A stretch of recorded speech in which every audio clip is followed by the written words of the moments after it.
Before the first light of dawn touches the sky, Rafik wakes up to another long day. The small room he shares with his wife and daughter is quiet, except for the soft hum of the ceiling fan that wobbles with age. He dresses quietly so he doesn't disturb them, wearing the same faded shirt he has worn for years. As he steps outside, the cool morning breeze greets him, but it does little to ease the weight on his shoulders. His taxi, an old yellow car with chipped paint and a stubborn engine, waits for him like a tired friend.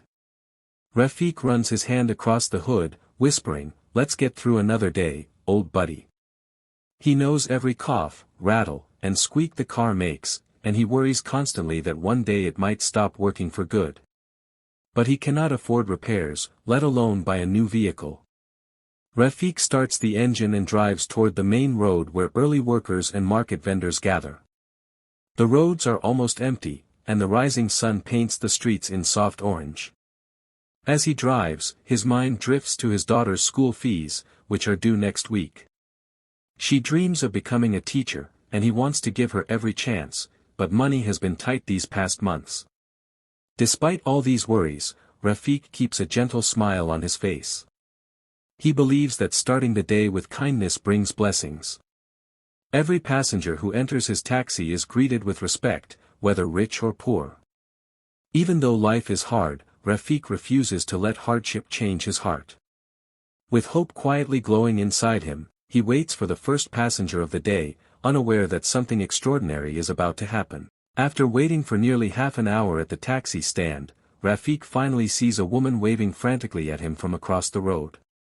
She is dressed neatly in a professional suit, but her face shows clear signs of worry and stress. Rafik quickly drives toward her and stops the taxi near the curb.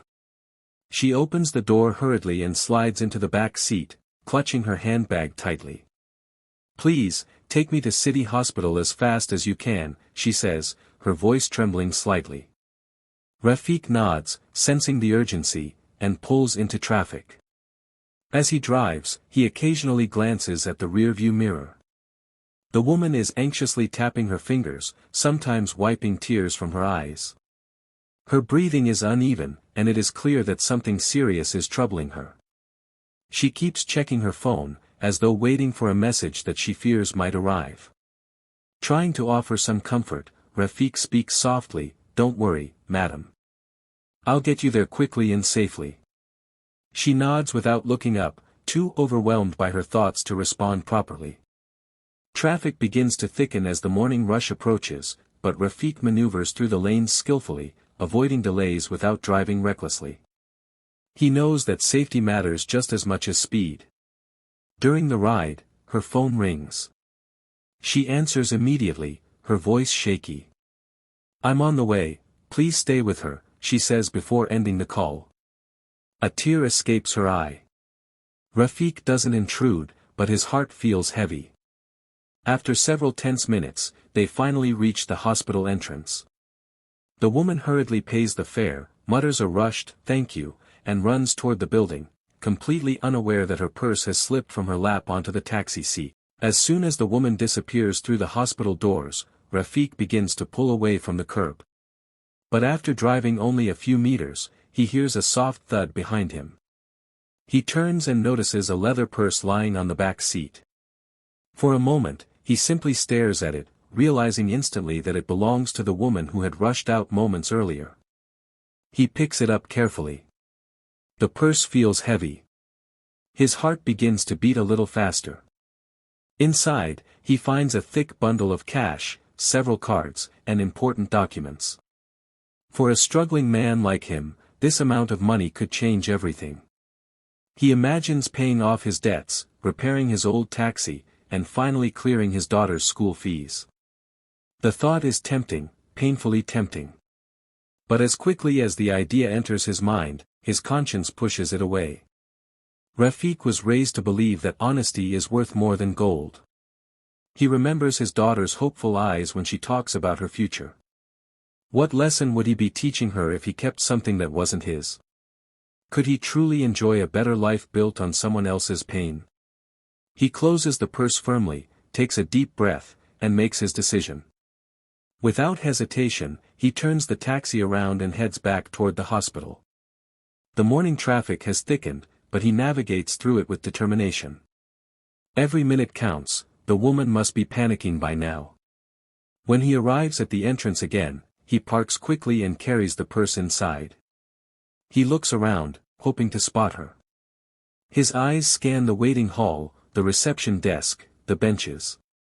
He knows he has to find her, not for the money, not for praise, but because it is simply the right thing to do. Rafik steps into the hospital, clutching the purse carefully as though it were something fragile. The reception area is crowded with patients, nurses rushing between rooms, and worried families waiting for news. Amid the noise and movement, Rafik searches anxiously for the woman. He walks down the corridor, glancing at every face, hoping to recognize her worried expression from earlier. Just as he is about to ask a nurse for help, he sees her standing near a doorway, her hands pressed against her forehead. She looks distressed, even more than before. Rafik approaches slowly. "Madam," he calls gently.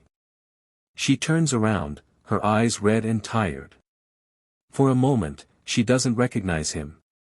Then her gaze drops to the purse in his hands, and her breath catches. "My purse," she whispers, rushing toward him. "Oh my God, you found it." Rafik smiles softly. "You left it in the taxi. I came back as soon as I noticed." The woman takes the purse with trembling hands and opens it immediately. Everything is exactly as she left it. A wave of relief washes over her, and tears spill from her eyes, this time, from gratitude rather than fear. "You don't know what this means to me," she says, wiping her tears. "My mother is in critical condition. I panicked and didn't even realize I dropped it. All her medical papers, all the money for her operation, it's all in here. If I had lost this, I don't know what I would have done." She reaches into the purse and tries to offer Rafik some cash. "Please, take this. It's the least I can do." But Rafik gently shakes his head. "Madam, kindness is enough. I didn't return it for a reward." The woman is speechless. In that moment, she realizes she has met a rare kind of person, someone whose honesty shines even in hardship. A week passes, and life goes on as usual for Rafik. His taxi still coughs every morning, bills still wait to be paid, and his daughter still tries to hide her worry whenever she overhears her parents discussing money. Yet Rafik feels at peace. He knows he did the right thing returning the purse, even if it didn't change his financial situation. Kindness, he believes, is never wasted. One afternoon, as he returns home from a long day of driving, he notices an envelope tucked beneath the door. It's neatly sealed, with his name written in elegant handwriting.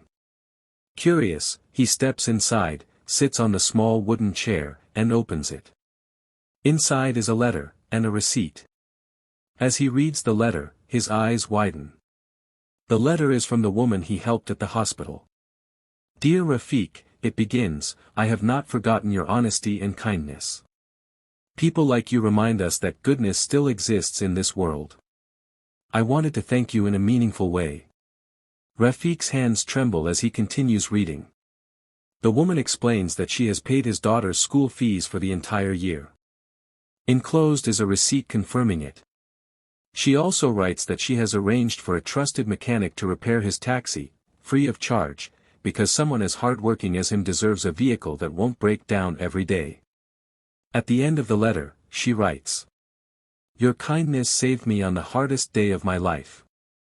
I hope this small gesture brings ease to yours." Rafik's eyes fill with tears.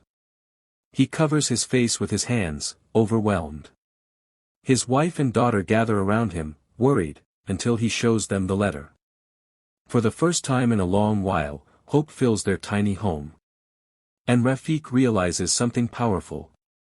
Kindness always finds its way